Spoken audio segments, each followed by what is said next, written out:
A very good evening to you. Thank you for joining us. Welcome to Sports Tonight. This is the midweek edition of the show. Promises to be exciting, fun-filled as always.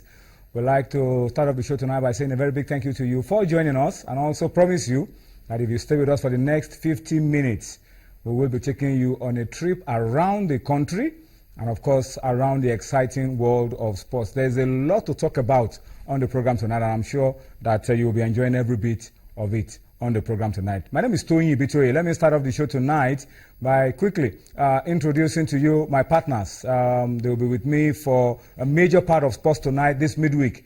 To my immediate right, Lillian Ajunwa is on the show tonight. Lillian, of course, together we'll be taking a look at domestic football, match day 2 of the Nigeria Professional Football League. Lillian, good to have you join us on Sports Tonight. Yeah, good evening, Tony. It's always a pleasure being on the show. It's actually Julian. Julian. Julian. It's a pleasure being on the show, and good evening to everyone watching. I thought I was saying Julian.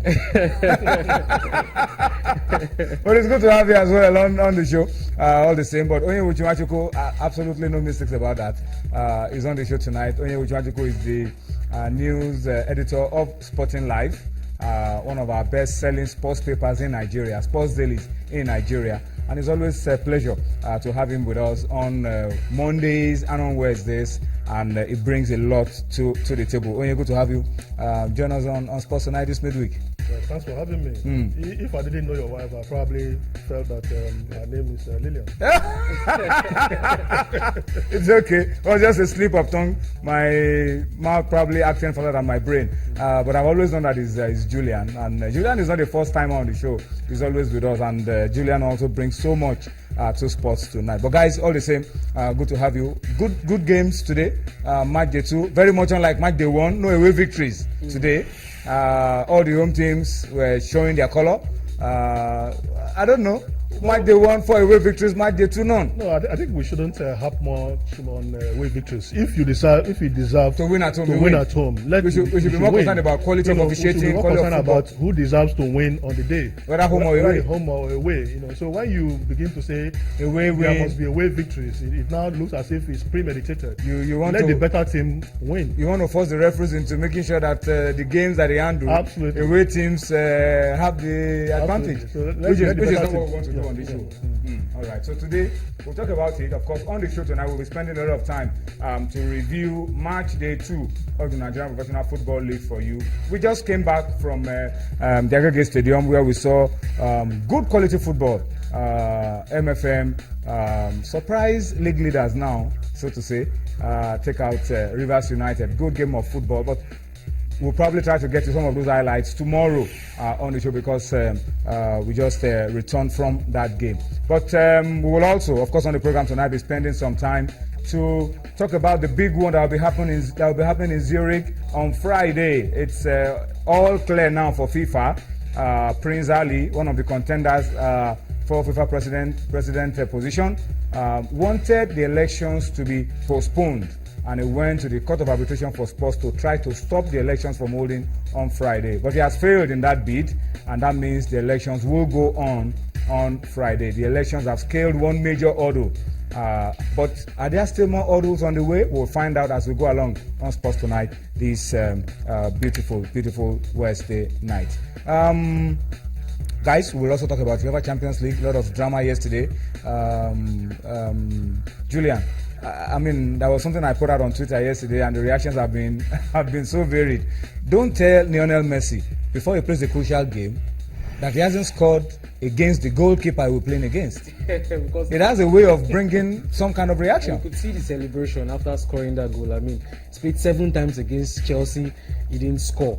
Against Peter Cech. Now Peter Cech left Chelsea, joining us now, and his first confrontation with Messi. Confrontation against Peter Cech. He scored 2 goals, and those 2 goals were crucial goals, away goals, and those 2 away goals might just go a long way to tell who would qualify. Even though Arsene Wenger has already considered defeat, saying Barca now look more like the favourites. Of course, I expect them to wrap it all up at the Camp Nou. The last time they met, it was a whitewash in favour of Barcelona. So Arsenal have it all to do at the Nou Camp. If their players are fit, if they have that mentality that they can go all out to at least reply the 2 away goals that were scored in front of their own fans. I felt Arsenal should have done more. They showed intent in the first half. And when you are playing against a good team like Barcelona, you need to take your chances. That's why Barca would always find it difficult to beat Chelsea, because whenever Chelsea, get those chances, they get to pull them away. So when you're playing against teams like that, your conversion rate must be very high. And that's what Arsenal failed to put up yesterday. And trust me, the better side of the night won, which was FC Barcelona. When you're playing against Barcelona, we've said this over so many times. You don't play for 60 minutes. You don't play for 70 minutes. You play 90 minutes plus until you hear the final whistle. You keep your concentration level, you keep your organization on the pitch, you keep it tight at the back, whether it looks like you are now beginning to dominate the game or not, because those guys are just impossible. No matter how you play, Tony, they are going to dominate because they like possession football. Like Julian has said, you must, when you get your chances, you put those chances away. That's the only way to beat Barca. We saw Olivier Giroud inside the vital area. He couldn't. He didn't know what to do with the ball.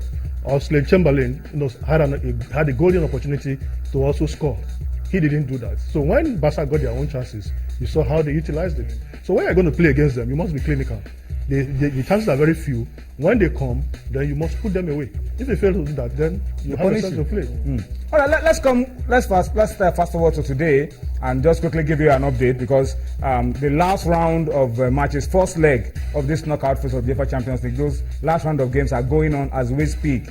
And the games are going on in Kiev and Eindhoven. So let me just quickly give you an update around those two games. Manchester United, Manchester City away to Dynamo Kiev are 1 goal up already. Sergio Aguero, the Argentine, with the only goal for City. So City are 1-0 up away from home at Dynamo Kiev. And then the game between PSV and Atletico Madrid still goalless, and we've played 23 minutes of football, going to 24 already. So just to update you, and that's what we'll be doing on the show tonight. We'll be giving you updates from those venues as we go along on Sports Tonight. Once again, Manchester City are 1 goal up at Dynamo Kiev, and PSV, Atletico Madrid are still grinding out a goalless draw. But we'll be updating you with this result as we go on Sports Tonight this midweek.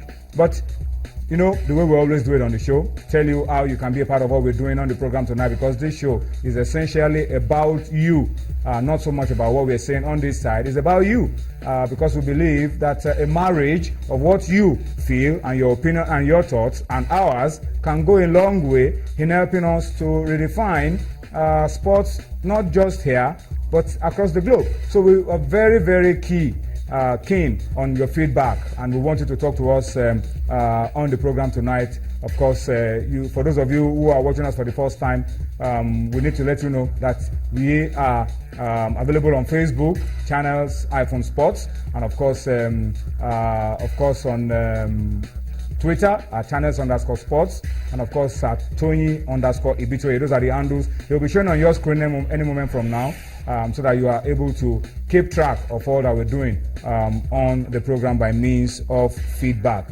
And for those of you who want to watch us, of course, who are watching us across the globe, you can keep track of all our stories on our website, www.channelstv.com, youtube.com/channelsweb as well. For you can keep track of all that we're doing. That's it, showing on your screen, youtube.com/channelsweb.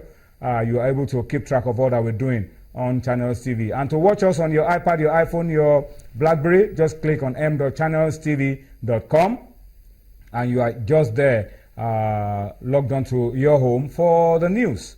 That's your award-winning Channels Television. And it gets better if you do this. Download the Channels app for Android, iOS, Windows from their respective stores, and you are able to keep track of all that's going on real time on Channels TV. All right, and as you do all of this, please don't forget to tell us where your tweets are coming from, where your comments are coming from, your opinion. We will like to read them out so that we can appreciate you even a lot more on the program tonight. Let's start off with a little bit of wrestling to kick off the show tonight, and I tell you that in line with what we've been doing on the show since the beginning of the week, talking about our different sports associations and how they're getting ready for the Olympic Games. Our wrestlers are due for an Olympic Games qualifying event in Cairo early next month, and already there's a lot of difficulty in getting these wrestlers together to honor that event in Cairo. As we speak, only Odunayo Adokuroye is guaranteed a place at the Olympic Games, courtesy of our exploits in different world championships.